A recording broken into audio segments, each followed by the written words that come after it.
Hi everyone. We'll get this session started. So thanks for coming along to this session, which is what is APNA's vision for primary healthcare nurses and how do we get there? So my name's Rachel, I'm the policy officer here at APNA. So again, thanks for coming to this session. And I'll just start with a quick acknowledgement of country. So the Australian Primary Healthcare Nurses acknowledges that we're meeting on the traditional country of the Kaurna people of the Adelaide Plains and pays respects to elders past and present. We recognise and respect their cultural heritage, beliefs and relationships with the land, and we acknowledge that they are of continuing importance to the Kaurna people living today.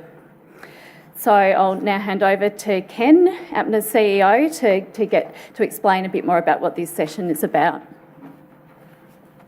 Trying to work out whether this is a wind down or a wind up for me after sort of looking out on a room of 700 and all that. So that's completely up to you. Depending on the crowd response, depends on how rowdy or quiet I go. Great to see you all here because this campaign is something that is the nucleus of something that's going to become a lot bigger. We're going to go through a bit more detail than you saw in the plenary. We're only going to go into as much detail as we think we can give you right now, because the great thing about a 4-year campaign in this respect is when you're launching something that has to do with policy, when you're about to have an election announced, and it may be as soon as tomorrow, and you don't know whether the budget everyone's talking about is actually going to be worth the paper it's just been printed on, or whether the next group is going to do what they actually committed to or not. We're optimistic, and we've been speaking in Canberra quite frequently for a while now, but particularly in the last couple of months, we've made ourselves well and truly known.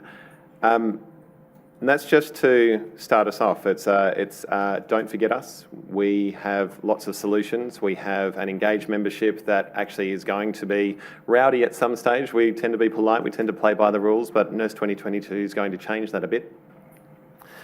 But what we're doing already as APNA is really setting a firm foundation for us to build off. And our commitment in this campaign, and the reason why you won't hear anyone from APNA at the moment talking about what we'll do in year 4, because we don't know exactly what that's going to be like. We know what we're heading towards, but depending on what happens, particularly in the policy environment through the election period, what comes out of the budget, who gets in at the election, all that kind of thing, we need to roll with that and we need to be adaptable.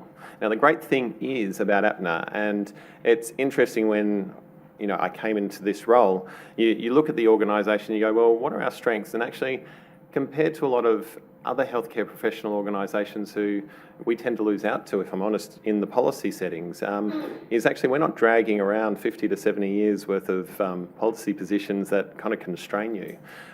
When you're not getting much from certainly the federal government in the way of a bit of policy relief, be it better funding, be it just actually having good policy settings to enable us, actually that gives you a lot of strength because we're actually a lot freer to move and we can be a lot more nimble.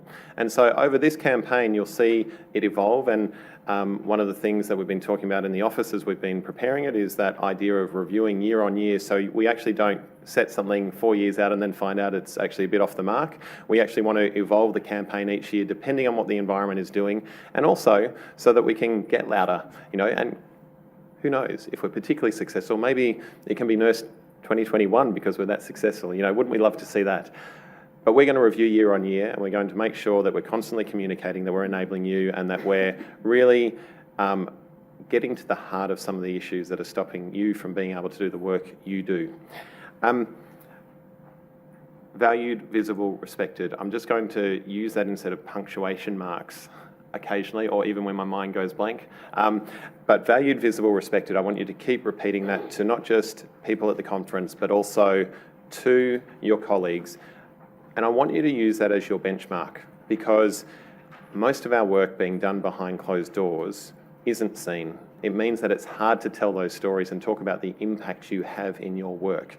And that's half the problem. We're not as visible as a big new hospital or a big research centre, and those things are all important, but they don't actually help with things like preventative health, which we know is where we have to be doing more work to actually increase the health of Australia and to make it better.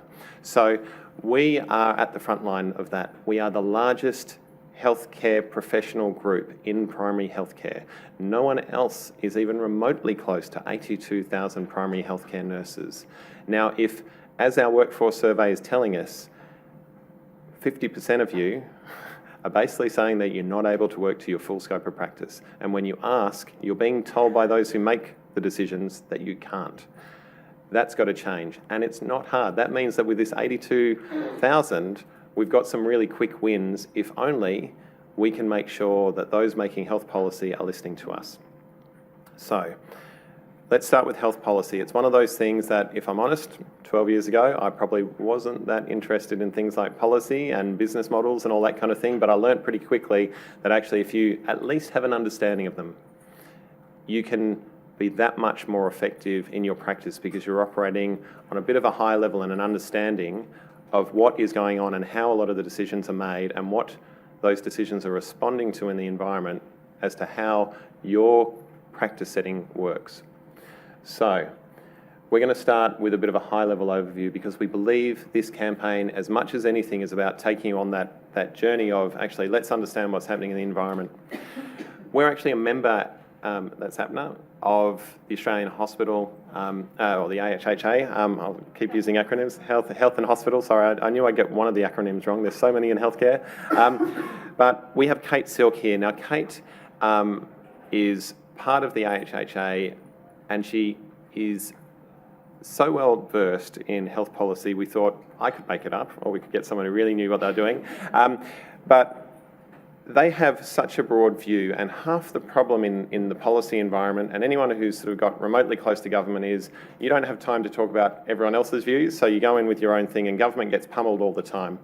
The AHHA has to take a broad view, and so we thought it was good to have Kate here today to give you a sense of that macro environment in Australia and what are those forces that are often invisible that are shaping how you are or aren't able to practice. So I welcome Kate. It's great to have you here, and I'll give my voice a rest and start learning a few things.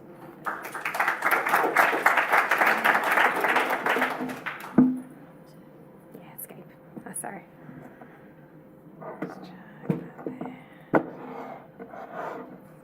That's all right.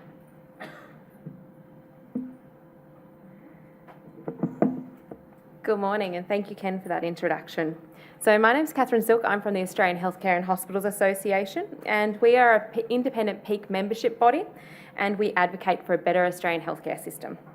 Our membership spans from hospitals to primary healthcare, community health, aged care services and academic institutions, and we're guided by achieving a healthcare system that's effective, accessible, equitable, sustainable and outcomes focused. So that keeps us pretty busy.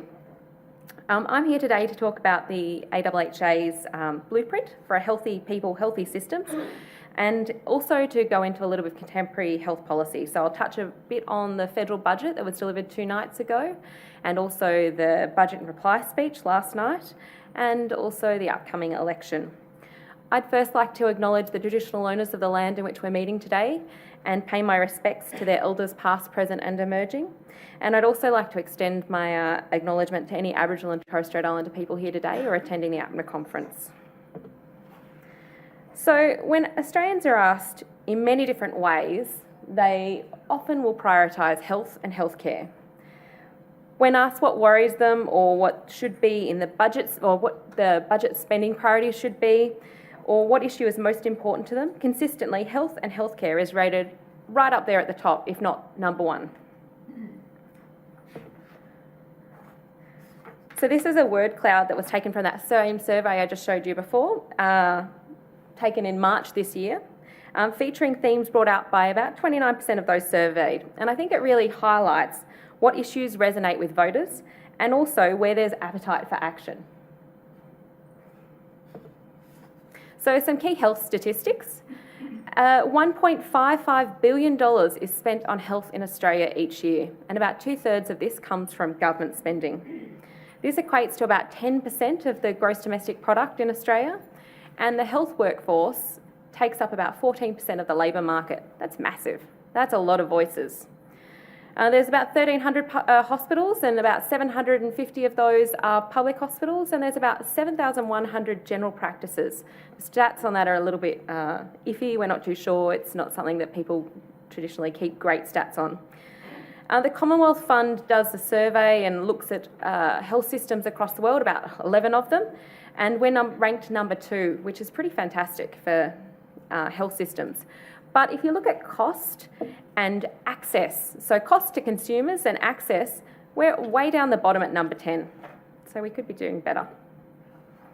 So some key concepts about to provide you before we get started on the blueprint around our healthcare system as it exists. Australia's public health system has been severely tested by a variety of uncoordinated reforms occurring at both the Commonwealth level and also at the state and territory level and within individual jurisdictions. All of this is happening with an absence of any agreed overarching healthcare strategy, along with mounting financial strains, as I'm sure many of us are aware, and increasing demand on our services. So although universal healthcare has been around for more than 30 years in Australia, our system is not immune to those pressures such as an ageing population, a growing burden of chronic diseases, increasing life expectancy, increasing individual and community expectations, as well as escalating healthcare costs associated with new technologies and treatments. While Australia's healthcare system consistently outperforms other OECD countries, when comparing health indicators and costs, so the amount that we're spending as part of GDP, burdens such as those I've just mentioned are increasing the cost and complexity of our healthcare. The provision of ineffective and futile healthcare also continues to persist. Maintaining the status quo and just tinkering around the edges of system reform will not provide a future-proofed health system. Traditional approaches to managing outputs, so how many of each things we do, rather than outcomes, which is what matters most to patients and communities, don't capture the elements of what quality and safety, nor do they place the patient at the centre of the healthcare system and the care provided. To ensure that high quality, equitable, accessible healthcare exists, transparency and quality measures must be in place to show if reforms are achieving the intended outcomes. A person's healthcare should also extend beyond their immediate presenting concerns to take a broader view of their health and well-being. Such an approach requires consideration of the social determinants of health, as well as taking a preventive approach to healthcare, supported by deliberative investment by governments. Health should be seen as an investment and not just a cost, and there's a strong rationale for a greater emphasis on public health and prevention in an integrated system, with expenditure on such measures contributing to healthcare savings by reducing future costs on the health and future demands on the healthcare system, simultaneously improving quality of life and health outcomes. A whole-of-system approach to reform is needed to ensure that Australians with multiple care needs are able to seamlessly access services. As our population ages and the burden of chronic disease increases, more Australians will find themselves requiring multiple types of care at the same time. Better coordination is required, both within the healthcare sector and with other sectors such as the aged care and disability sectors, to ensure better care delivery and improved efficiency, as well as better health outcomes and quality of life. The Australian healthcare system also needs to be adequately funded in a sustainable and durable way to provide certainty. While Australia's rate of growth in health spending has slowed in recent years, there has also been a shift in the proportion that different funders contribute, in particular the private sector. The proportion of total spending provided by governments has reduced, with relatively higher proportions, as I said, now coming from private sources.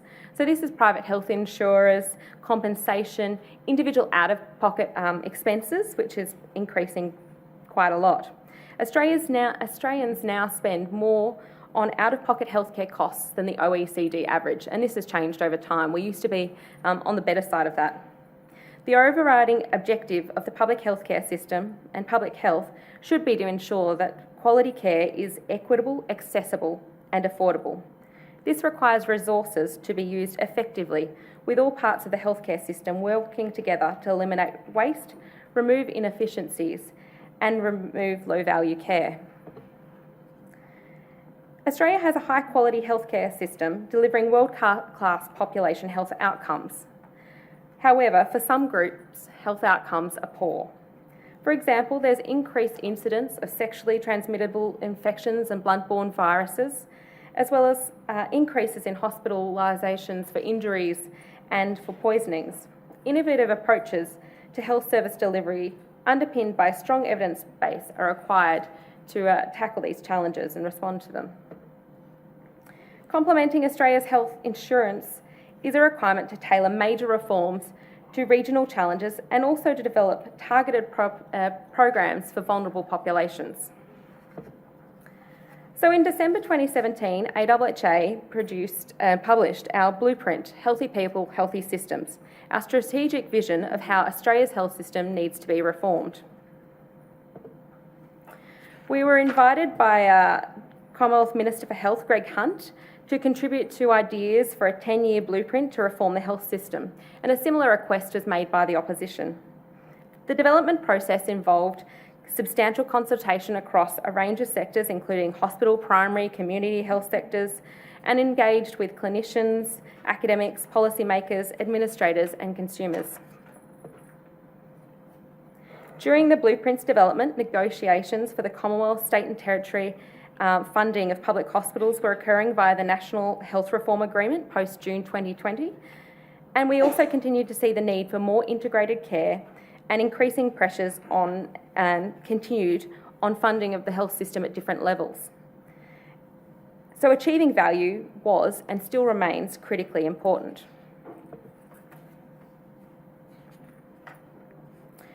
Now, we can't talk, I'll tell you about the National Health Reform Agreement. So the National Health Reform Agreement is an agreement between the Commonwealth of Australia and the states and territories around the delivery of health services. Its current objective is to improve health outcomes for all Australians and the sustainability of the Australian health system. These agreements are important beyond public hospitals because of their broader healthcare reform agenda that's contained within them. Now, we can't talk about value in healthcare without referring to the work of Professor Michael Porter. Value is defined around the customer, where the creation of value for patients determines the rewards for other actors or providers within the system. Since value depends not on inputs, value in healthcare is measured by the outcomes achieved, not the volume of services delivered. Shifting this focus from volume to value is a central challenge. This requires achieving both the best outcomes for each dollar spent in healthcare.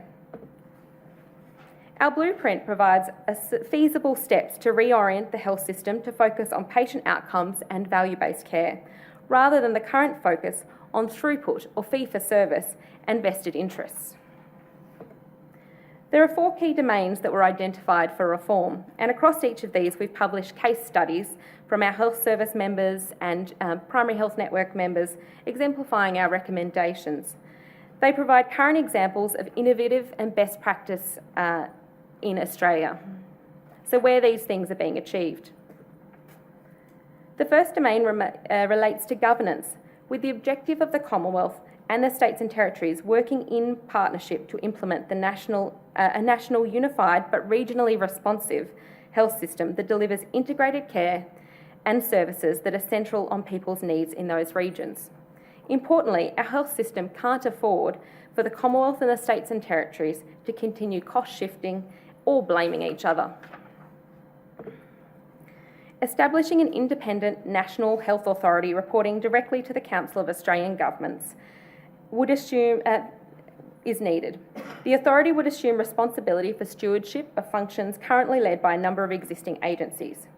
We also recommend that governance arrangements between primary health networks and local hospital networks, or LHDs or HHSs, depending on where you live, be formalised. This would be through agreements between the Commonwealth and PHNs and the states and territories with their LHNs, establishing consistent governance arrangements for regional assessments, priority settings, pooling of funding for shared priorities in their regions. The second domain of our blueprint relates to data, with the objective of whole of system health performance information and reporting focused on health outcomes, on facilitating transparency in performance, and also around achieving value in healthcare.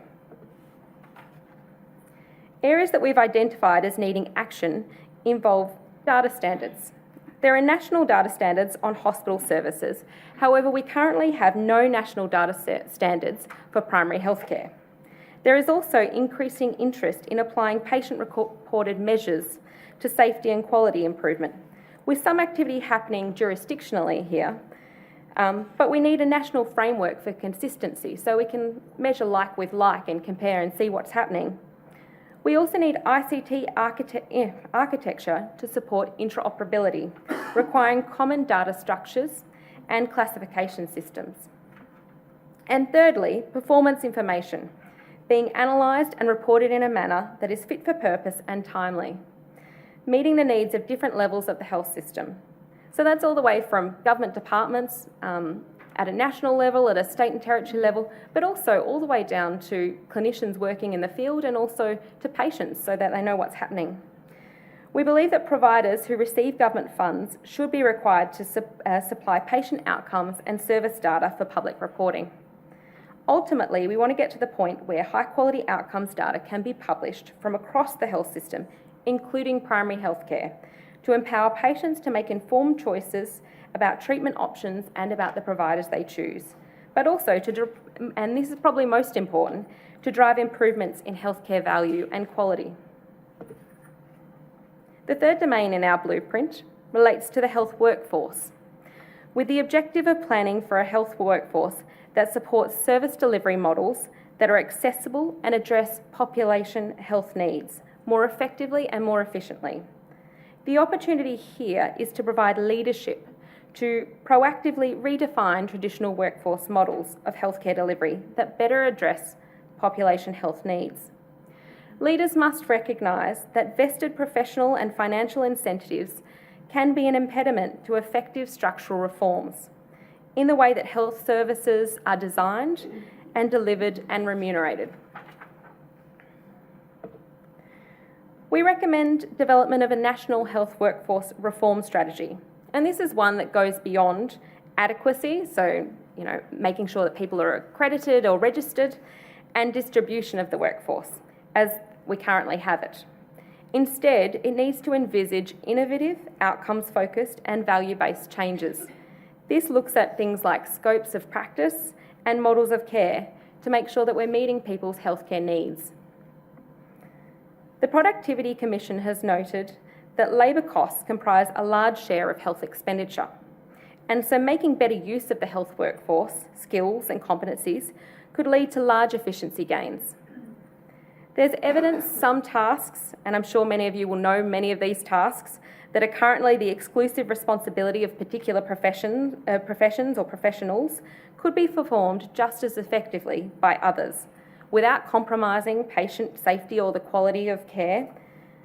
By carefully relaxing some specific regulations affecting scopes of practice, we could allow workers to be better allocated to tasks where they can add the most value, and reduce labour resources needed to effectively deliver specific healthcare services. This would lead to freeing up of workers to deliver more services and also potentially to improving patients' access to healthcare, meaning that they can get access to the care that they need, where they need it and when they need it, by the most appropriate person to do so. We know that a business as usual approach to health workforce is not sustainable, and that we need coordinated long-term reforms by government, by the professions and also the higher education and training sectors to ensure sustainability and affordability in the health workforce. And finally, the fourth domain relates to the sustainability of funding and the objective for the Commonwealth and the states and territories to work in partnership to ensure health funding achieves high quality outcomes for Australians. Our recommendations again identify actions needed to shift the health system towards value-based funding to progressively put in place the necessary enablers for longer-term system reform. Ultimately, the necessary infrastructure to be put in place is so that stakeholders could be given financial incentives to improve healthcare value on the basis of outcomes data involving innovative models of care and associated funding relationships. So on to what's been happening in the last few days, and I suppose heading into the next month, probably. We've had the federal budget 2019-20 that was delivered 2 days ago. We've also had the right of reply, the budget reply speech last night, and we've got the election coming up probably in the next 5 weeks, it seems. So the coalition has released a range of different policies, as has the Labor Party, and these include things like ending the freeze on the indexation of GP MBS items, which you have heard of probably, lots and lots of infrastructure for public hospitals across the states and territories, particularly in marginal electorates. Youth mental health funding has been on there. Rural generalist training for GPs, unfortunately that hasn't necessarily extended to other professions, and there's lots of professions that work in rural communities that are important for delivering care. More MRI machines across the country. Newly listed pharmaceuticals, particularly around cancer care. A voluntary enrolment of patients in the MBS annually for about 100,000 patients who have diabetes. And this is to enhance prevention and strong chronic disease management. So that will be dependent, I suppose, place to place as to how that looks on the ground, but there's also potential there for practice nurses to be involved in how that might look on the ground with patients. And there's also been Health and Medical Research Office that's been announced to help allocate the Medical Research Future Fund funds. Now, from the Labor side of things from last night, we saw that there's $2.3 billion to support out-of-pocket costs for people undergoing cancer care, as well as 20,000 free places at TAFE for aged and community care workers. Listing of every drug recommended by the PBAC, so the Pharmaceutical Benefits Advisory Council. So anything that they decide is effective and efficient and value for money, they've said they'll list. As well as a Health Reform Commission, which is described as an independent body that can focus on structural and systemic issues affecting healthcare. And the plan is to initially look at issues such as chronic disease, cost barriers, hospital wait times and workforce shortages. So from those things we can see that both the opposition and Labor are spending big. Government and opposition have made more than 20 spending announcements this year, and that was before the budget and before last night. Each are committed to more than $4 billion worth of extra funding, which some it looks like it's extra, some may not be as extra as we thought. With spending across areas important to key influencers, so those people who are advocating, who are in their face and who are getting their message out, as well as lots of spending in marginal electorates. Where we possibly think there might be an exception is the Health Reform Commission, which has that overarching long-term view. But obviously that will depend on how that rolls out in the future. So the Council of Australian Governments has a large agenda at the moment, so they're looking at the post-2020 funding of the National Health Reform Agreement, as well as a greater focus on outcomes, safety and quality. There's a number of primary care reforms that are going through with the MBS task force and review, as well as healthcare, homes and the MBS freeze or lack of freeze. Mental health reform is also there, private health insurance, out-of-pocket costs, Aboriginal and Torres Strait Islander health, integrated care, aged care and disability reform, as well as obesity.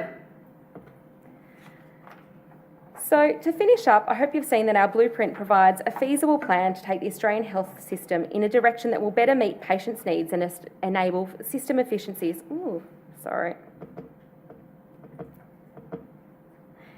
System efficiencies to be achieved. However, it will require sustained commitment by political and health system leaders to progressively work towards the longer goals of a health system that's, most importantly, patient-centred, outcomes-focused and values-based. So I believe that primary healthcare nurses are perfectly positioned to improve value within the healthcare system. However, it's important that you consider how you can demonstrate this. My thoughts are that you need evidence. So you need to measure outcomes, you need research, you need case studies, and most importantly, you need stories. I think it's also necessary for advocacy, so changing perceptions, promoting the profession, including primary healthcare nursing in education of nurses. And, as this is for a lot of different professions, we need to optimise practice to your full scope. You need to define what that looks like and be recognised for it. I urge you to consider what your next steps should be, individually and as a profession. And as Ken said, it's about thinking about value, about being visible, and about being respected. Because apparently,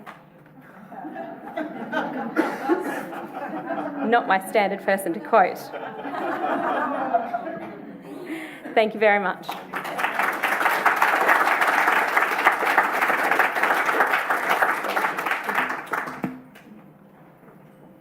I love the Donald Trump quote. I love it. Some key takeaways from me there, or for me there was, and I love that wording actually. I'm going to plagiarise that. But business as usual is not sustainable.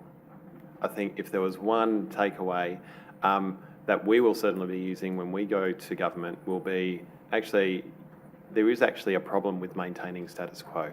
We have to be thinking differently. We have to be using our workforce better. I think also that nature of funding.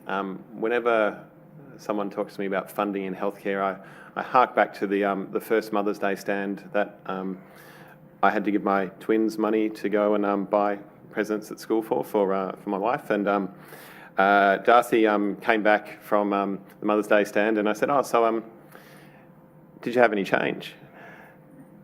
And Darcy, always the diplomat, even from a very young age, said, "Yeah, I got change. But then I spent it."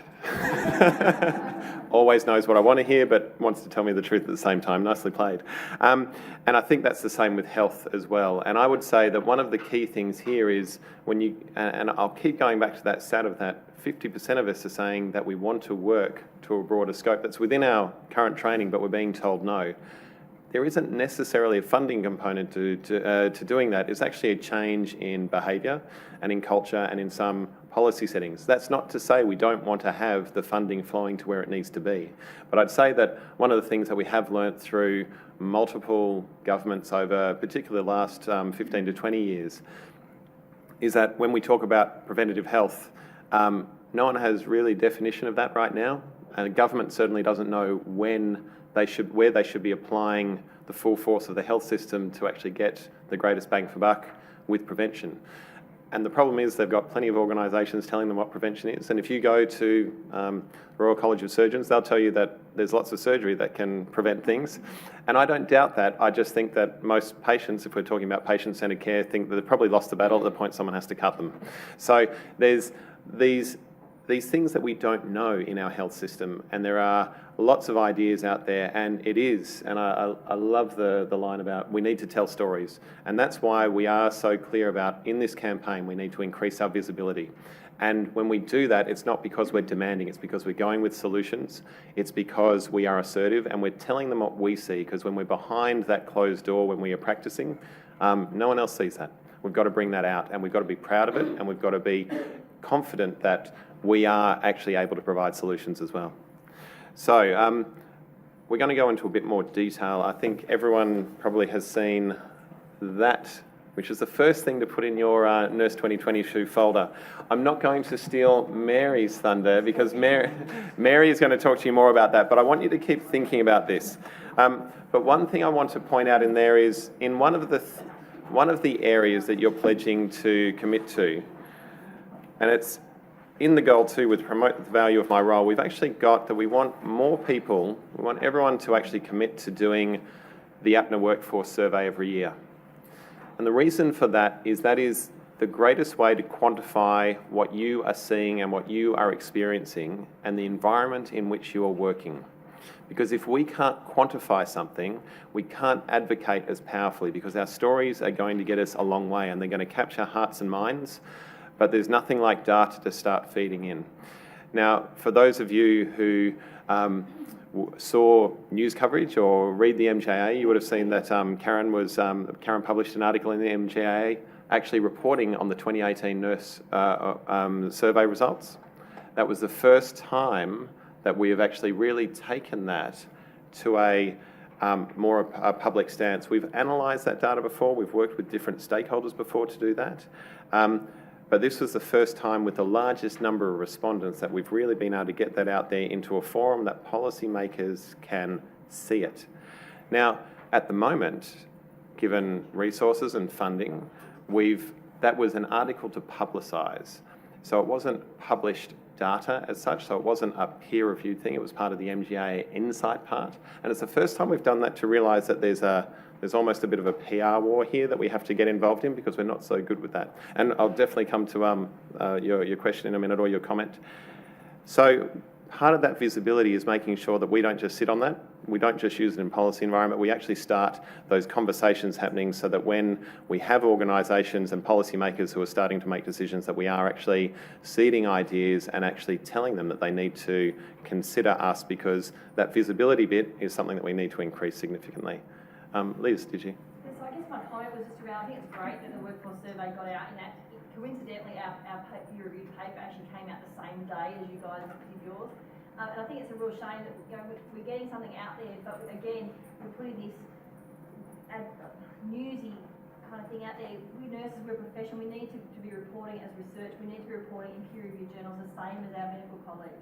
We need to be up in the bar. If we want to be respected and valued, we need to be reporting our research in the same way as other professions would be doing it. And I think that's exactly the point, because at the moment, I think we've been in, to a degree, research light in some areas. We tend to talk about what we've done, not what we've learnt on the way through with certain things. And so I'd say we certainly are doing a lot of great things, and the future is here. It's not spread evenly, but we often don't have the funding, or we don't have the knowledge to actually look at outcomes as well. So when we talk about clinical models, we often are very good at saying we had this many people come through, they said it was great. We're pretty sure we did something good. We've certainly got a lot of anecdotal stories, but we're not necessarily quantifying those outcomes. And that's it's a really good point, Liz. It's that And you've got all the skills in this room here. You've got a whole bunch of researchers here. You've got Jackie sitting here.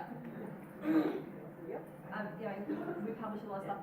You've got the skills. You just need to work with the members you've got to help you do that. And I think that's why having the plan is such a good step. We've got a plan to really throw that forward. And it's certainly not through lack of skill. And I think that when it comes back to the workforce surveys, that's a classic case of we're not utilising the skills that we have as well, whether it's a health system, organisationally, or actually just in our own day-to-day practice. And I think that's exactly what the point comes down to. The things that we're doing, just to give you a sense of how we are working within the environment right now, I'm going to invite Karen up as well, just to start looking at the approach that we're doing at the moment. And the environment's very fluid at the moment. There are a lot of reviews on. We've been responding with a number of those. There's a point here that we need to actually start looking at how we proactively move to a proactive stance rather than a reactive one. Just because someone decides to review and we're involved, that's great, but at some stage we need to start leading the conversation as well. And we hope that the campaign is going to start doing more of that and enabling us to do more. I'm going to invite Karen up to go through the next little bit to give you a better sense of what we're doing in the policy environment. We're then going to throw to Mary, who I very rudely didn't introduce to you before, but Mary Reynolds is going to talk about the plan, so you can see what on that day-to-day level. We hope that the plan will help enable within members and all those who pledge. Then we'll have some time for some questions that'll pretty much take us to time. So I'll invite Karen up. Thanks, Karen. Okay, everyone, I get the easy part. I get to look into the future. And I'd like to say that I did it all myself, but I actually stopped at a guru with a crystal ball on my way down here who's given me some notes. So, sorry, that one. So looking at Nurse 2022, who is Nurse 2022? And as Ken said, and we've been saying, and we'll say even more, valued, visible and respected, works to their full scope of professional practice. Who wouldn't want to be a nurse in 2022? As the brief, and as we talked about in the earlier session, all these amazing things have happened in the last 4 years. We have new funding models in place, enabling primary healthcare nurses to work to their full scope of practice. Political parties on both sides understand and respect the vital capacity and value primary healthcare nurses bring to the primary healthcare system. And as evidenced by having a position on primary healthcare nursing in their papers, in their political platforms. Key professional bodies, health organisations, agencies understand and respect the vital capacity and value primary healthcare nurses bring to primary healthcare system, as evidenced in their language and, again, their policy positions. remuneration of primary healthcare nurses continues to grow. I can see a few raised eyebrows down there. As recorded by the APNA Workforce Survey. More nurses see primary healthcare as a viable first-line career option, as evidenced by more nurses electing to work in primary healthcare nursing directly after their undergraduate degree. And of course, the educational input and offering by universities and TAFEs in bachelor degrees and diplomas in nursing have incorporated primary healthcare content. So that's now enabling and encouraging graduates to come straight into primary healthcare. Primary healthcare nurses self-report to be working more to their full scope of practice, and again, as recorded in the APNA Nurse Workforce Survey. And primary healthcare nurses report improved career satisfaction, and as recorded in the APNA Primary Nurse Care Work Survey. Is anybody getting that message? Okay, so what do we want to achieve? We want the capacity for primary healthcare nurses unlocked so that they can use their potential, and their potential isn't just for self-satisfaction, it actually has direct benefits to the people they look after, to our community. The barriers that prevent primary healthcare nurses working to their full scope of practice are broken down. We're no longer working in silos because we're in a true multidisciplinary team environment, and we share workload, we share information, and the patient really is benefiting. They enjoy it, they enjoy the contact, but they also enjoy the benefit of better health. And the value and contribution of primary healthcare nurses to safe, quality, comprehensive primary health care is communicated to key stakeholders. So not only are we just busy beavering away doing these amazing things, we're telling everybody about it, and that comes back to what we said earlier about the politicians putting it in their policy platforms because they understand what we do. The crystal ball is now hazing over, and I'm going to throw to Ken, who's going to talk to you about our strategy as to how we will get there. So as I said, originally we're in a state of flux with health at the moment with the election period and whatnot. And so at the moment, in the next 18 months, in reality, we are going to be reactive with the various reviews. If Labor gets in, we're going to have a reform commission started. We don't know the time frame for that yet.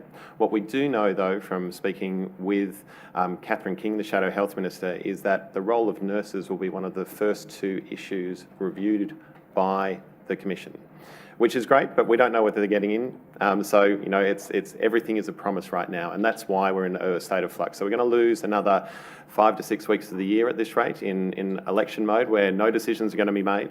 We're then also going to be looking at some of the interesting dynamics in the environment. If you look at the results of both the Victorian and the New South Wales state elections, both governments had hospital-based nurses front and centre in a lot of their health policies. They also had policies to increase the nurse-to-patient ratios, and given that most people working in the hospital environment are earning more than the primary healthcare, there is a risk to primary healthcare that we as a workforce are depleted because the hospitals start ramping up their workforce at the expense of preventative health and its delivery in primary care.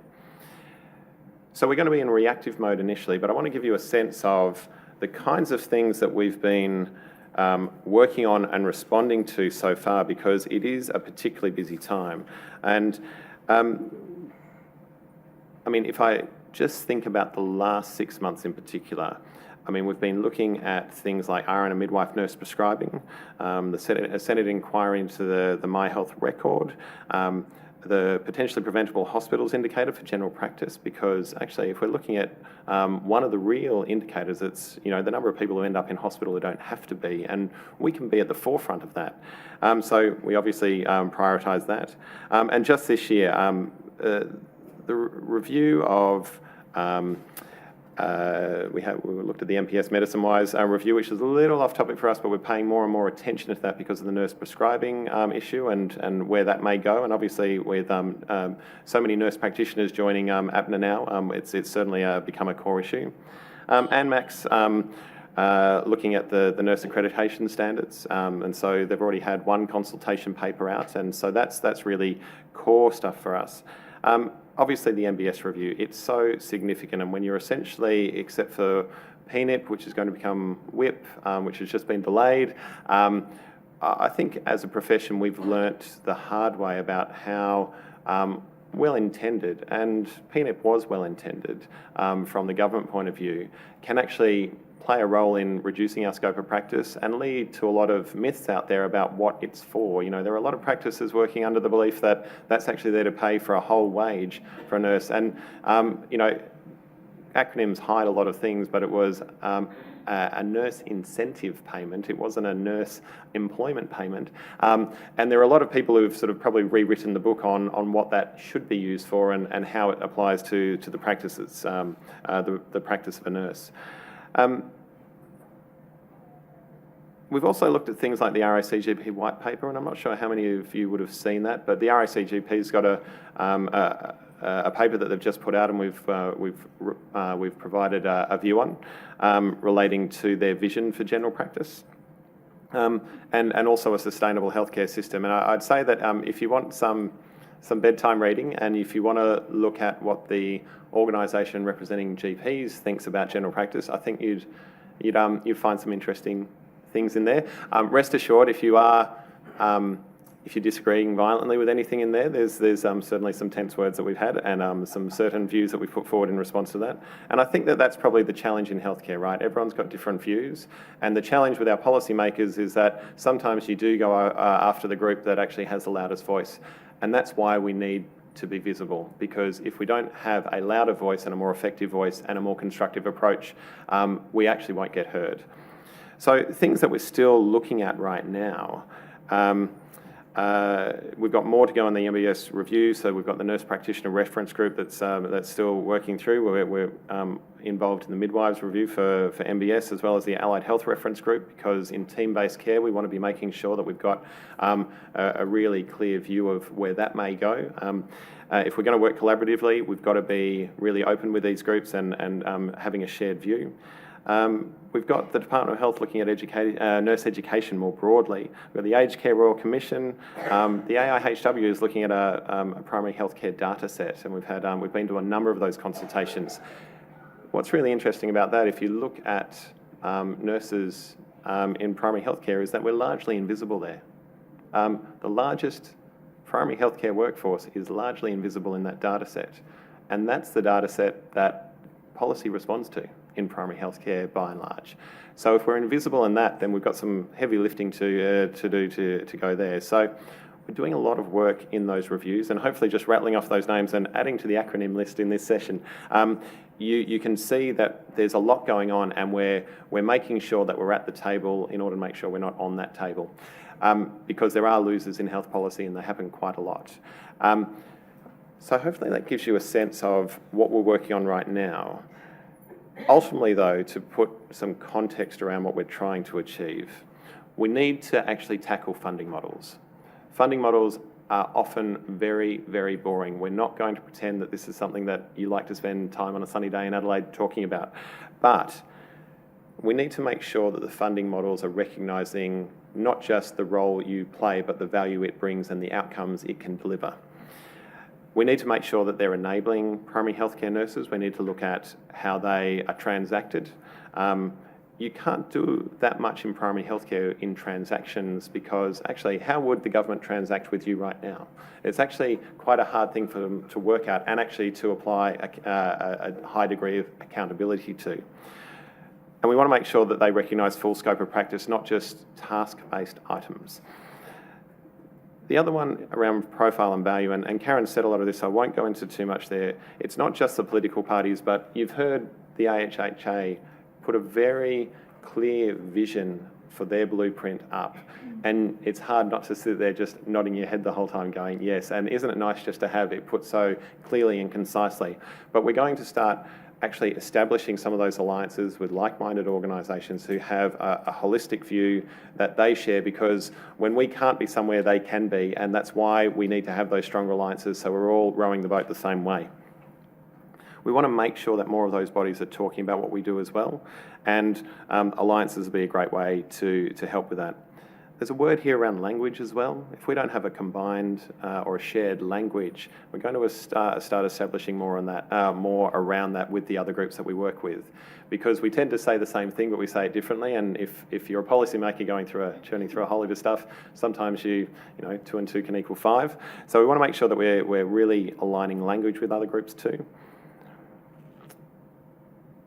We want to make sure that in that profile and value that it's easier for a politician to make an announcement and everyone go, yeah, that's a really good idea.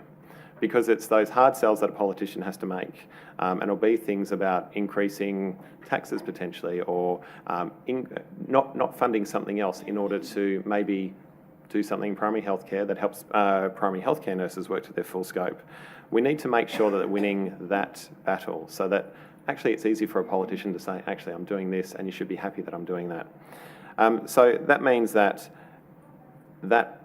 partially goes into raising our profile, and it's what we do to create an environment that supports positive announcements, that supports positive policy, and that means positive reinforcement for those making those decisions. The research question, I think, is a really good one, and it's one thing that, as a young organisation, and it was 19 years ago that people really started getting the ball rolling to actually establish an organisation 18 years ago that became us. So we're starting to run now. As an adult, we're going to make a few mistakes along the way, but we're going to be a bit brash as well because we've been playing by the rules quite nicely, but we probably haven't got to where we need to be. But as an adult, we can start advocating a lot more and working more systematically with things like research and, as Liz said, actually really building in our approach and utilising those resources that are around and to a degree coordinating that, not just when it happens, but also promoting it too, so it's not just sitting in a journal somewhere. Scope of practice is the key thing. We've been talking about it for ages. And the models of care need to enable that, and we need to be more resolute about that. And this campaign, with your support, will help us to spearhead that. But it also means that we need to be taking more steps to create that environment while student nurses are learning. They need to have that exposure early on. And at the moment, I was speaking to the head of nursing and midwifery at Monash University a couple of weeks ago, and she said, "Oh well, yeah, we have primary healthcare in our course," but she acknowledged that it was mainly because actually it depended on it getting in there. Actually, depended on the lecturers that she got in and what they liked. It wasn't something that was written in there that was seen. Actually, this is a really viable place. And APNA can play a role as well with actually working with those unis to get students who are still in their formative stages and actually working out what kind of nurse they want to be, actually giving them exposure, getting them to the APNA conference so they can speak to people like yourselves and really get a sense of it being a great option for them. So there's work we need to do there. We know that there's that challenge with placements coming out of unis. It's hard enough for so many places going, or nurses who want to get into hospitals. We actually need to work on that kind of thing too. And then importantly, once you're out of it, and I should say that goes to TAFEs too, it's not just universities, but we also have to make sure that once you get out, it's not such a shock to the system that we can help transition you in, and that's both as a newly qualified nurse, but also as someone who may be transitioning from a tertiary environment. And we also need to make sure that once you hit the workplace, that you actually have satisfaction in your career. Because it's not something we like to talk about that much. We all love our job, we get that.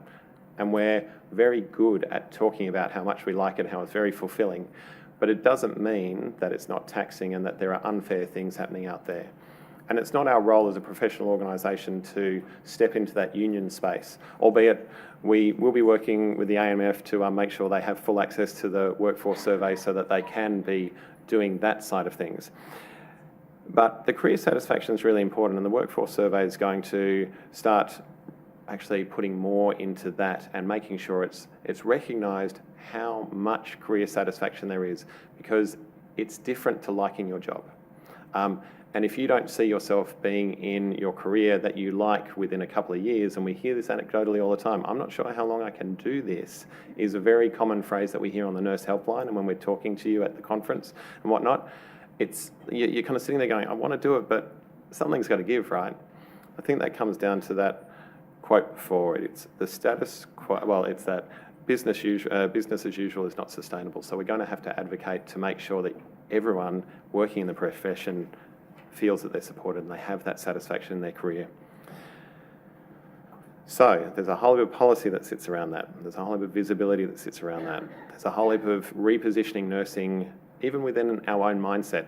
And I wasn't joking before when I was saying actually that idea of I'm just a nurse. We really need to banish that language, and we need to actually pledge that we're going to help with that, because it's those little bits that undermine those conversations every day when we know that patients love us. They genuinely love it when they get in a room with you. They don't believe there is another person in the world who cares as much about them outside their immediate family. They genuinely love the fact that you will spend the time with them. They feel comfortable with you. They know that you have their best interests at heart, and they come in actually instinctively believing that. And there's not many professions that can genuinely say that. So we need to bring a few of those things together.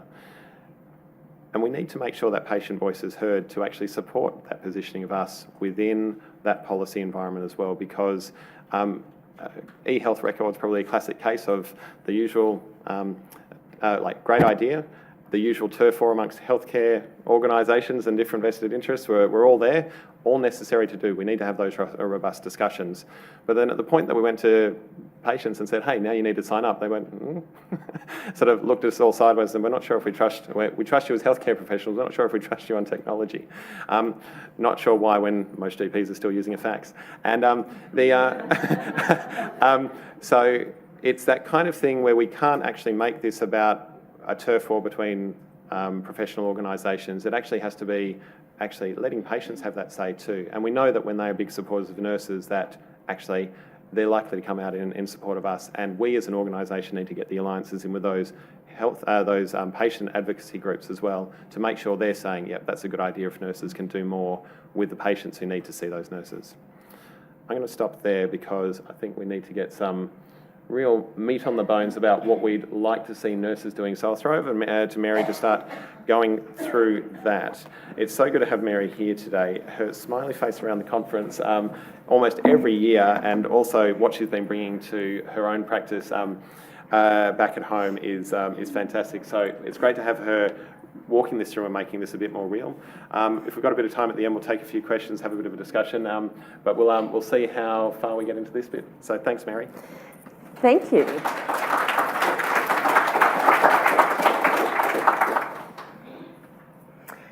Nurse 2022. Couple of points to start.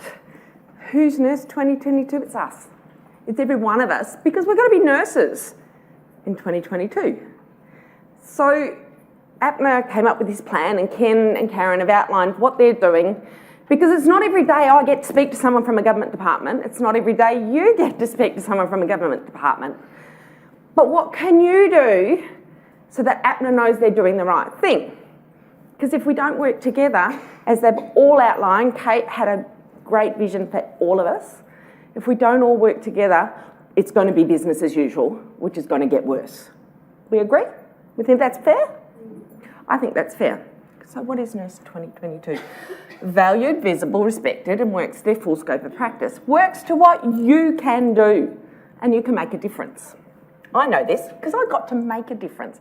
And I'm going to tell you a little about a couple of stories, things I did, and also things others have shared with me. So you've got a starting point to go forward. Let's see how I go. So first of all, there's the pledge. I'm going to be Nurse 2022. Okay, I did the pledge online. Took ages to load, just telling you. Just in case you were wondering, it's not you, it's the system. 3 goals with the pledge. I'm going to take charge of my career, I'm going to promote the value of my role, and I'm going to support my profession and my nurse colleagues. When I first started in general practice in 1992, yeah, I'm old, not as old as Jan, sorry, as Judy, but you know, it's a thing. Nurses ate their young. They did it really, really well. They said, go do it, and you said, oh my God, I don't even know where to start. And then, so that's in the hospital, and then you move to general practice and you've got no one to say, I don't even know where to start too, because you're on your own. You might, if you're really, really lucky, get 2 days of someone showing which cupboard to open to find stuff and where you should put your bag. Not where you do put your bag, where you should put your bag. So we need to do that. So with the pledge, 3 goals, I can count, 3 goals. And then just to help those of us on the ground, not talking to government departments every day, those of us working on our own, some steps that you might like to consider to achieve your goals. Because nurses work really well at achieving goals when they're given permission. When someone else says, hey, it's a really good idea to do that, we all as a group stand up and say, yeah, we're doing that. Let's kick goals. So we're going to kick goals, 3 of them, with actions. So, take charge of my career, the first goal. Make sure you protect your career. We all became nurses because we like to be nurses. We didn't become nurses for the money. If we did, we picked the wrong career.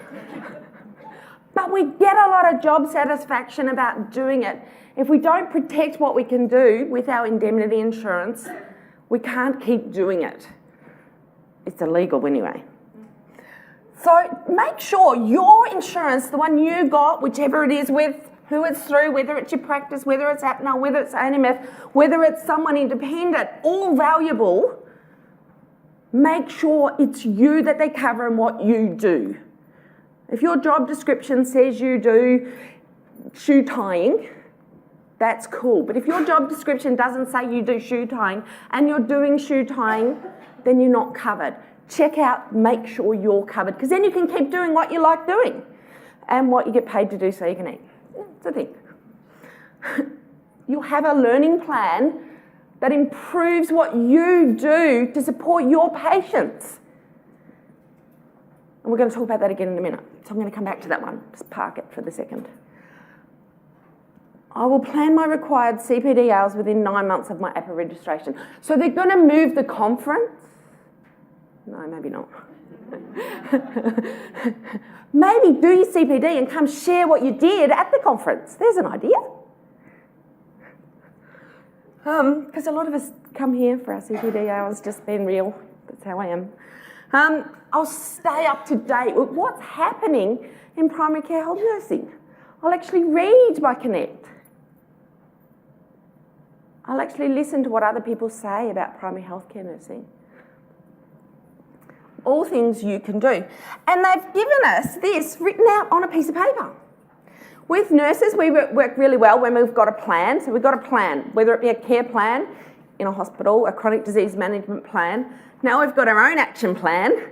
And I really swore if someone said action plan to me again, I was going to smack them, but it turns out I'm not. But it's got really useful steps that you can fill in. It's got what will I do, what's going to get in the way, what's the barrier, what's going to help me, and then, oh yeah, quality improvement stuff. When am I actually going to do this by? Because if you don't set a date to it, how do you know you've got there? And then, did it actually work? Did it make things better? And if it didn't, share. And if it did, share.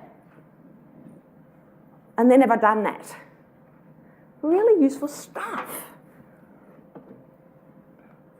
Did that move? Oh yeah. I will use positive language when I talk about my role in my profession.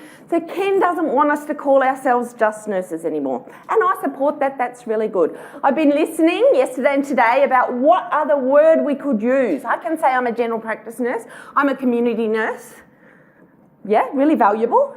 Proves that I'm valuable in what I'm doing. I can say I'm a privileged nurse. Thanks, Jackie.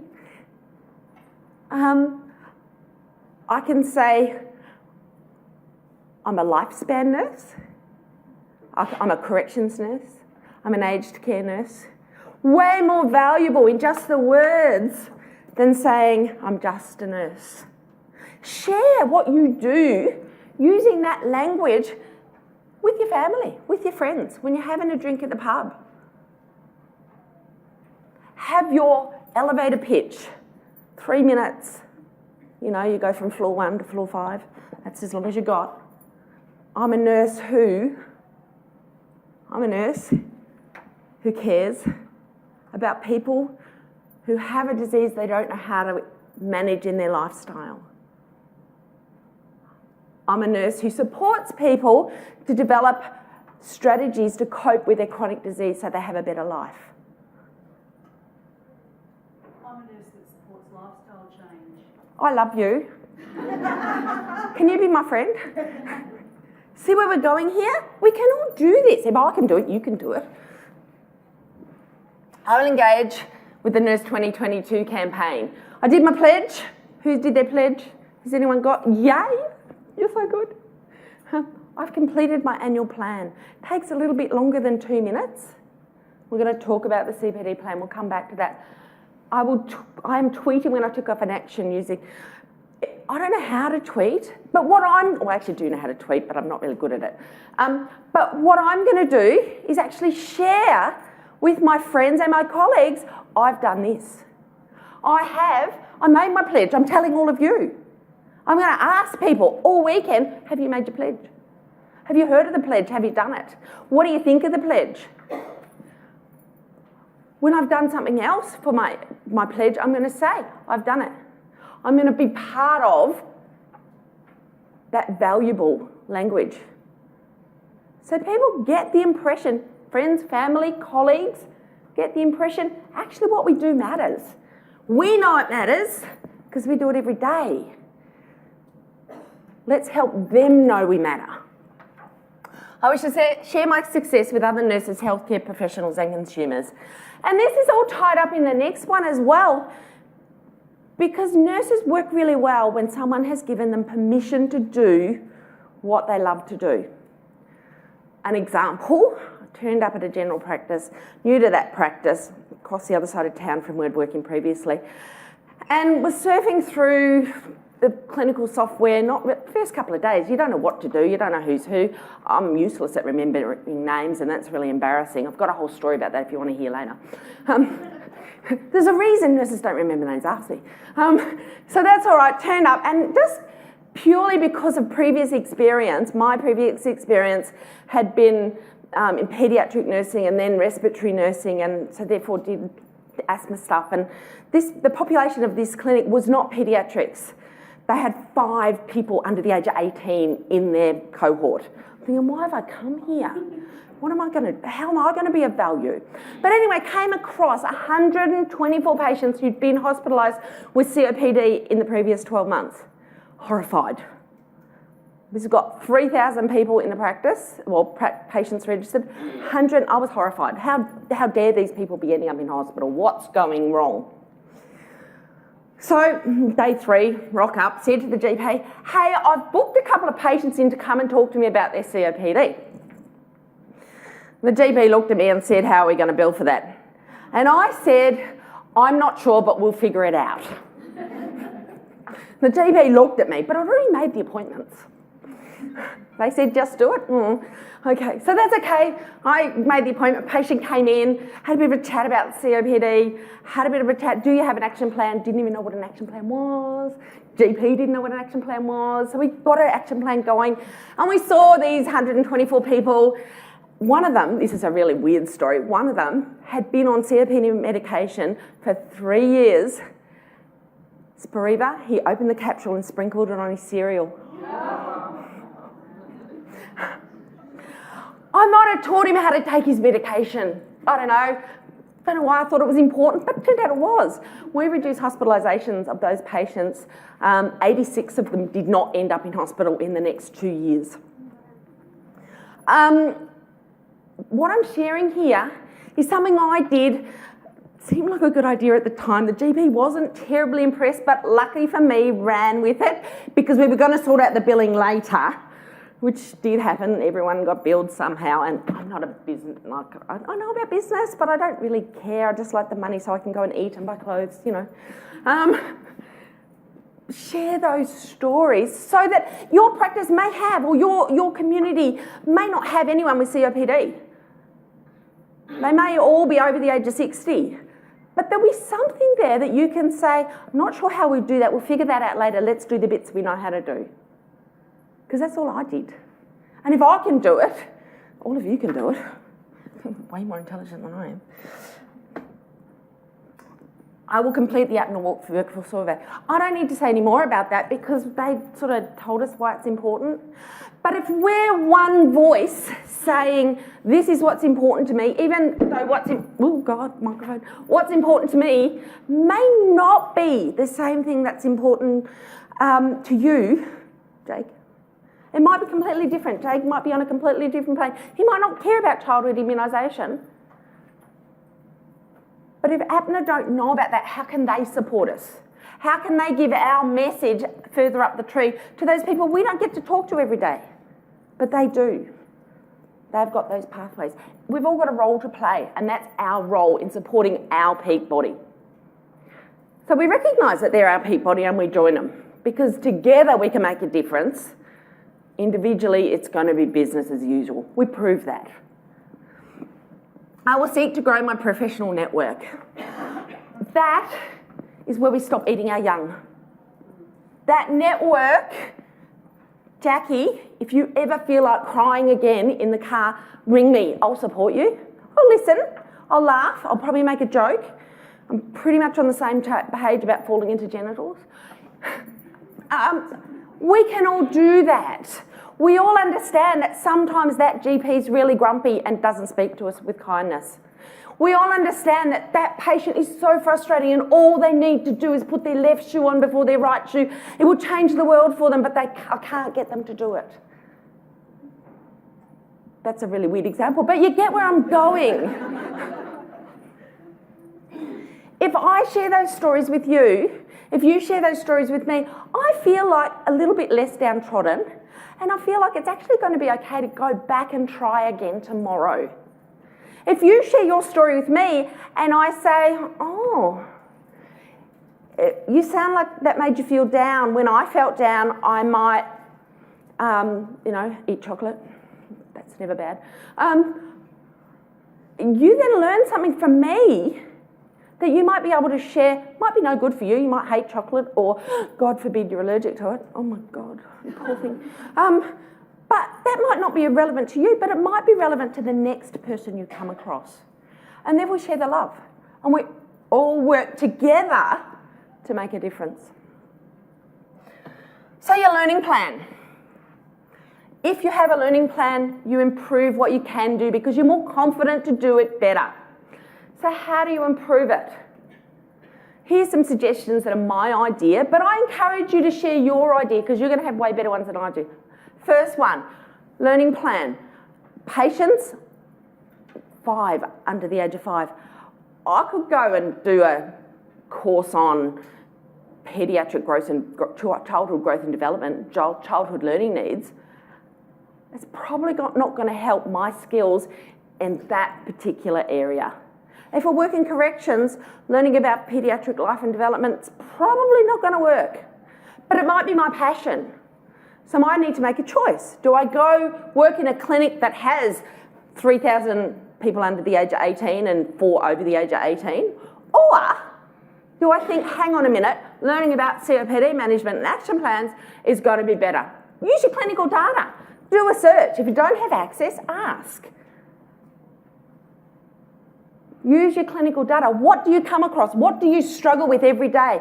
What does someone always come and say, I wish we knew more about MS? Or, I don't know, pick something else. You guys do it every day too. I wish we knew more about iron infusions. I wish we could help with feet checks. I wish we knew more about what the podiatrist does so we can support them to do their bit better. All of those things where you can plan your CPD. That's how I plan mine. I listen to what people are saying. And then I find the bit of paper in my desk. So that's all you have to do. It's really easy. 3 goals, some actions. Together, we can make a difference to our job satisfaction, to what we're allowed to do every day, so our scope of practice, and to our job satisfaction, and ultimately, really why we became nurses, why we continue to be nurses, is because we actually care about the population. We care about those people in front of us and helping them get the best out of their life. Let's all become Nurse 2022. Tell APNA when you don't understand something. Tell APNA when they put a report that's not relevant. Tell APNA when they did a good job, so we can all work together. They can support us and we can support each other. Thanks for listening.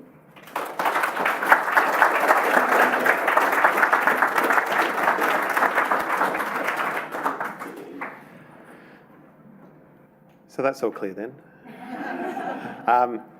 We've been talking to you, maybe at you at some of this, between the plenary and here. So we've got a bit of time, and I want to make sure that we do less of the talking, but you get the opportunity to ask anything that you'd like to know more about. And what I'd happily commit to here is that if we don't know the answer, we'll get back to you. But also, if you give us something where we're going, oh, we didn't consider that, I'd love to be building that into the campaign. So. Hi, I want to know if APNA has a formalised mentoring program. Mentoring is the conversation that I think, look, I've probably been in and around APNA in different forms for about 10 years, and the mentoring thing is coming up increasingly. One thing that we're doing on that specifically, and I think that there is probably this convergence of a number of things right now, and that is we've got an ageing workforce, and I think they keep telling us that they want to give back, and I think actually tapping into that experience will be really good. So I think there's a natural opportunity there for us, but in our nursing and primary healthcare program, we've actually been establishing ways that mentoring can be used in both the transition into practice, but also to increase, I guess, enhanced practice in nurses as well. So we're learning a fair bit about how that can be done well. One of our challenges is, I don't think there's anyone on the planet who doesn't like the idea of being a mentor. What we have been seeing through the programs that we've been running over a number of years is there's, we need to make sure that those mentors are really competent and have those skills, because everyone is well-intentioned, and they, I guess, to be a mentor, you have to be a bit further than that. We're trying to work out how we could up that skill. There's also more an organisational level thing where I think we're going to have to be answering the question about how can we actually provide a mentoring service of some sort, and how we can, and there's probably a few models that we could look at there. We're looking at it more right now, and I suspect we'll have more to talk about in probably the next 12 to 18 months, but it's certainly on our minds.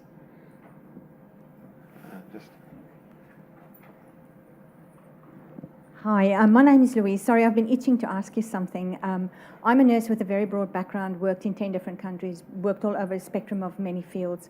And I want to put something to you, because this is the platform to do it, and I'll do it quickly. Firstly, I noticed in the departments and in political fields and in the medical, in the journals and the policies and provision made for further progression, that medical research is always foremost on the list, and I would propose that we put nursing research alongside with great intensity and with great vigour, because I do know that young people grow up with research, but the population that I usually work with and my own peer group, we're not that exposed to research, and there are many things that we can contribute to in a research project, or ask the questions and bring forth that evidence that you need for your policy and changes. Now, the second thing I quickly want to touch on is terminology. I have found in my work across the many countries and many different health systems that the terminology differs from country to country. Acronyms are different, even if it's the same thing, but it means something else. Nurse practitioners and practice nurses are two different things, and in my experience, Australia is in the forefront of not actually promoting nurse practitioners and their scope of practice. That's my opinion. The other thing I want to mention is the new medical practice assistants that are coming up to the forefront. There's a lot of, I had a quick bit of a research and looked at the data available. There's not a lot available, so we need to quantify what these roles mean. Primary health as such, to me, is community health, coming from Africa, where I trained as a community health nurse. So if we throw the idea around that we call ourselves primary community health nurses, I think that idea that a recruiter would put out there when they look for somebody in the APY lands or all the remote areas where I've worked successfully was to ask for a triage nurse, because they think primary health nursing, or people recruit in that area asking for the wrong credentials. A nurse who walks out of a triage centre, because I've worked for a medical retrieval as well, If you work in a triage, you cannot take those skills to a primary or a community health clinic. Those people sit there and they look stunned because they have no idea how to deal with the general public, the general population that walk in from a community perspective. It's a really good comment. So, The person who just handed the microphone to is works on policy for APNA. I want you to speak to her again because I think there's a whole heap there which is worth us unpacking a bit more. I think that idea of transitioning into the area from the tertiary sector is actually a really big one. We've been doing a lot of work around that, and it's that you don't want anyone coming into the primary health sector not making an informed decision as well, because as you say, some of those misconceptions out there can lead to people being sort of unable or actually having wasted a lot of time making a poor decision for them. Thank you so much for that. Can I add something to that?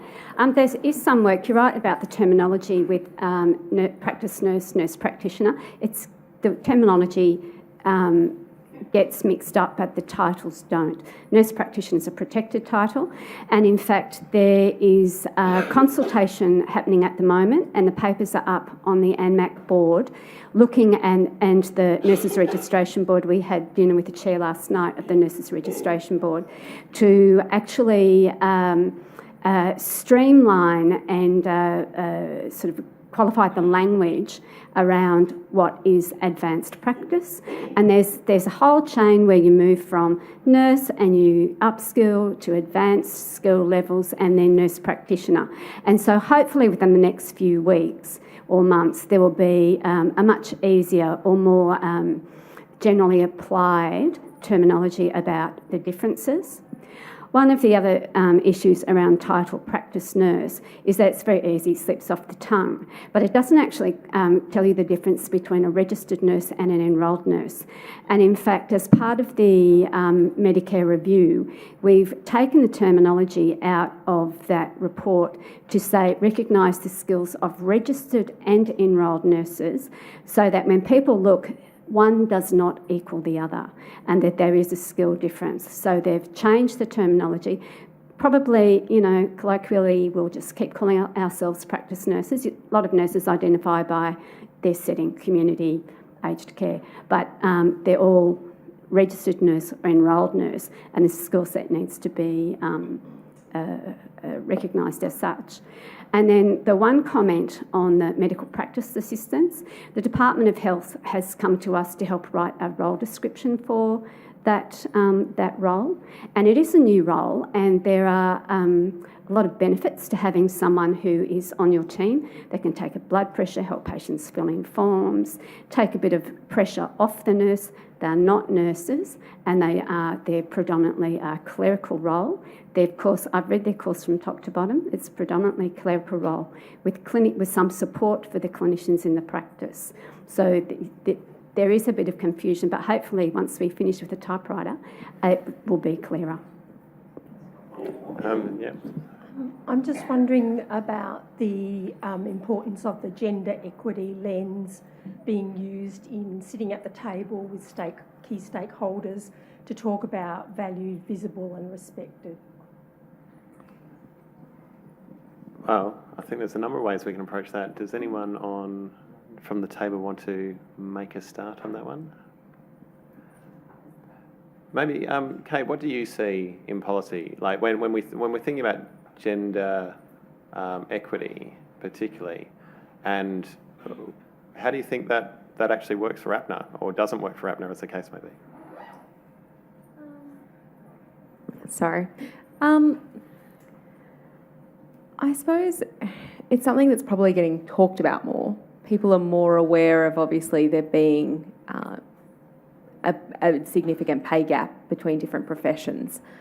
I don't know that it's necessarily got to something that people are making action on specifically to make changes for those professional groups. I think there's talk about, obviously, around childcare workers, around people working in aged care. There's some chatter, but I don't know that it's necessarily making waves about people going, okay, well, clearly there's a lot of women working in nursing and perhaps we need to work out how we can pay people more.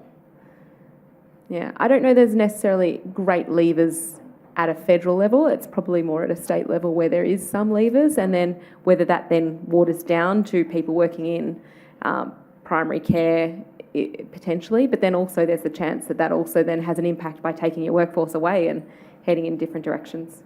I wasn't just talking about remuneration, I was talking about sitting at the table more broadly. We've heard a lot about sitting with RACGP, AMA. I was talking about it more broadly in that we're a predominantly female workforce, and the impacts to have a voice along the lines of valued, visible and respected. I think the more we sit at the table and we support APNA to sit at the table for us, the more visible we'll become, regardless of what gender our cohort happens to be. I think we just got to keep plugging away and keep supporting each other to do that.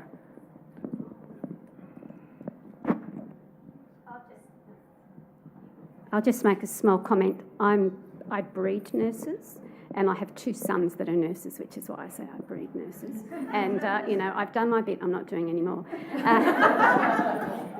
But I think the breakdown for men in tertiary nursing is about 20%, and I think in primary health care, certainly in the general practice space, about 2%. And interestingly, when we've met with politicians on both sides, they've all asked, how can you fix that? And I think it's hard. We all have workplace policies of openness and sharing and with gender diverse policies. But I think there is an issue with particularly younger men are attracted to really scientific fields or more action fields. So you often find people like paramedics or intensive care and emergency tend to be heavily loaded with males, young males, and then hopefully later as they move on and decide that primary health care is an attractive option, they'll get there eventually. But I think also that the pay issue, you're right, is an issue. Just on that particular issue as well, and it's there's a really good paper that has informed the Global Nursing Now campaign, and they've actually got a really nice, concise way of actually talking about how if we improve a number of things for nurses, that itself will actually help with a lot of the broader gender equity issues as well. It's a great article. Jill's here, who's the Asia Pacific board member for the Nursing Now campaign, and for those, some people know about Nursing Now, some don't. It's a global nursing campaign, and it's for nursing now, but it's a global campaign that's for all nurses, and so the idea is that we've actually designed this campaign because Nursing Now finishes in 2020. We've got a number of things that we can't achieve by then, so we're actually, our goal was to be sympathetic with that campaign, but given ours is specifically for primary healthcare nurses, to actually look at some of those synergies, and so that's why obviously we've got Jill at the conference as well as a representative of that campaign too. But the gender equity thing is one of those elephants in the room, but it is something that I think if you want to look at what some of the thinking is, that particular article is really strong. Now, we are getting the wrap up. So this is the start. It's not the end. This doesn't mean we can do one more. Okay, Rachel. Unless everyone's, I think, yeah. Okay, so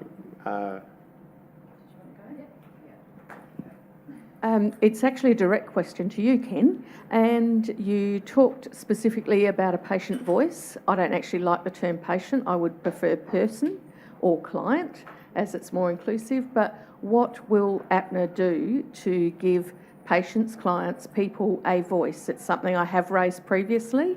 I don't see the evidence of it in the conference structure, program or policy strategy. I'm so glad you asked. So 3 weeks ago we signed a membership with the Consumers Health Forum as a starting point, and I've already been meeting with Leanne Watts, the CEO of the Consumers Health Forum, as a way of looking at how we can better work with them, because for instance we're running, we're about to launch 18 nurse-led clinics as pilots around the country.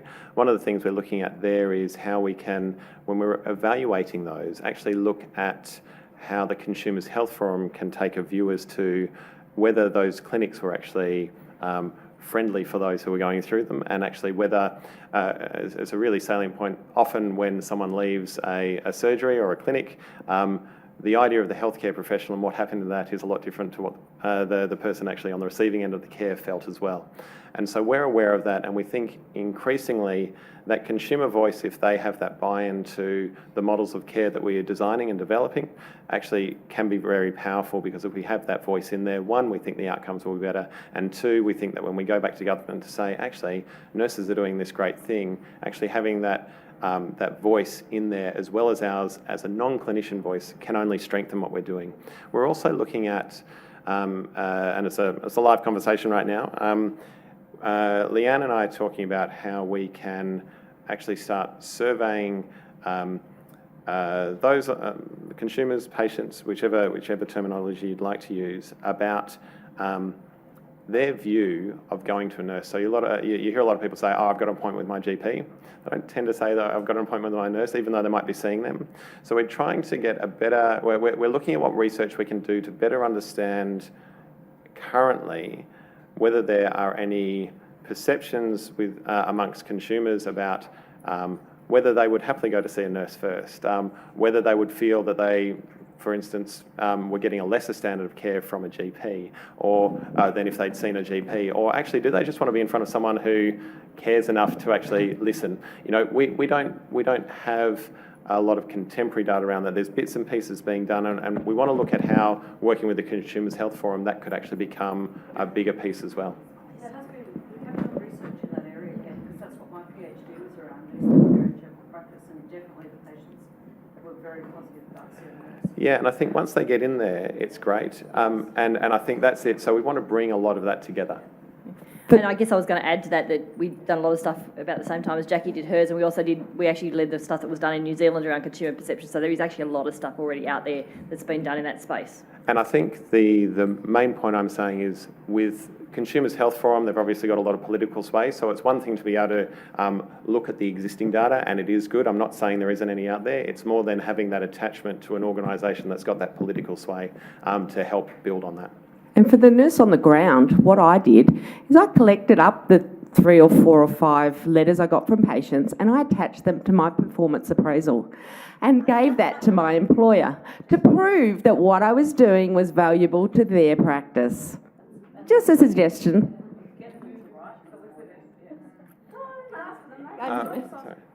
Sorry, can I just wait for the microphone? Just one.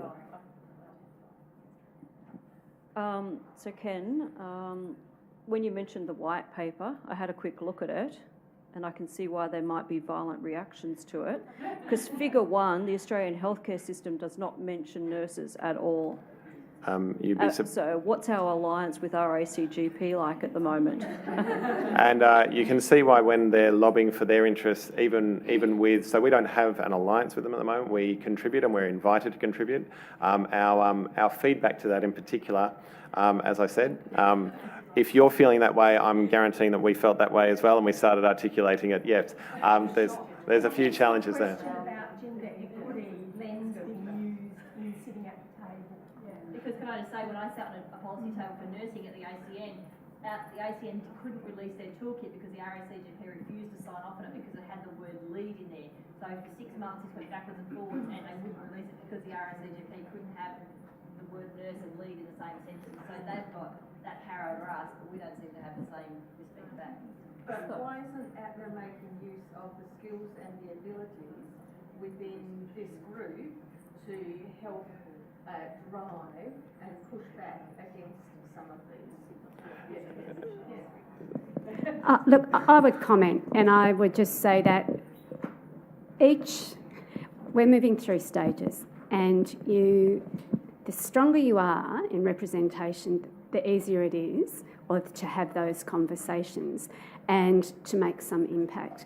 And we're probably at a point now where we can actually do that. We can rattle a few sabres and to make those points. And probably prior to that, we would have, as a smaller organisation, possibly discounted, but not now. And I think that while we don't have a formal MOU with RACGP, as I said in the earlier session, we invited to participate in most of their activities, and things will get better. So we watch this space, and yeah, we do know to come back to you. So I just want you to know that. Hi, I work at the grassroots. So I'm a registered nurse who is a credentialed diabetes educator with a Medicare provider number. I had to, I guess, link myself as an allied health practitioner, that's what we get called, in order to get the provider number. So we were the first group of nurses to actually get that.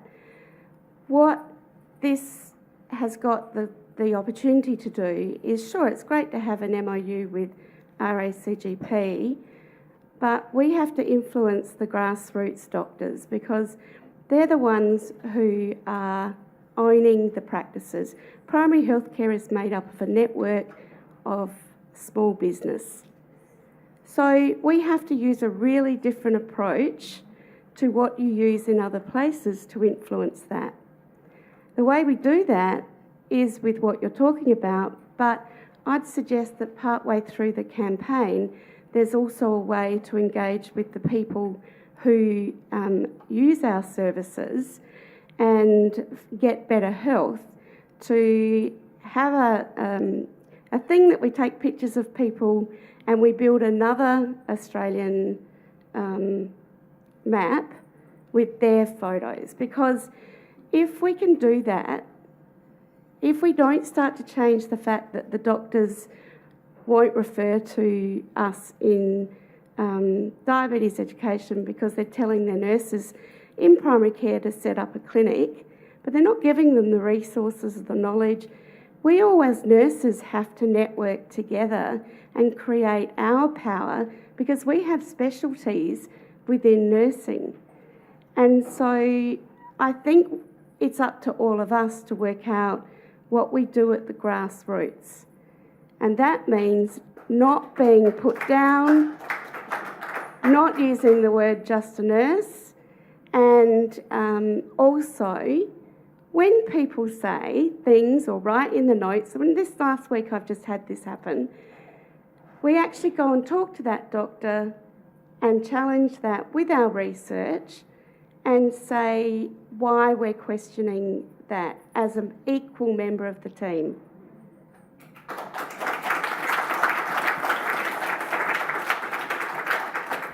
did have a question, which was, what are you doing about getting to the grassroots GPs? And I don't mean the MOU because they're not going to do anything because they're...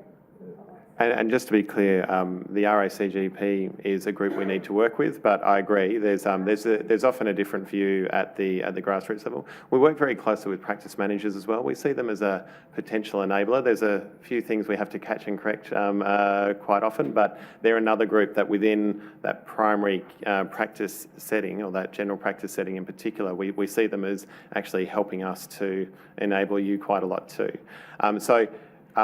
A lot being done and a lot more will be done. I'll just check, do a time check. Okay, so I'm going to stay back. If you've got questions, I'm sure Karen will stay back as well if you're happy to have a chat. Thank you for being with us. If you haven't pledged, please do. And we look forward to seeing you at the break.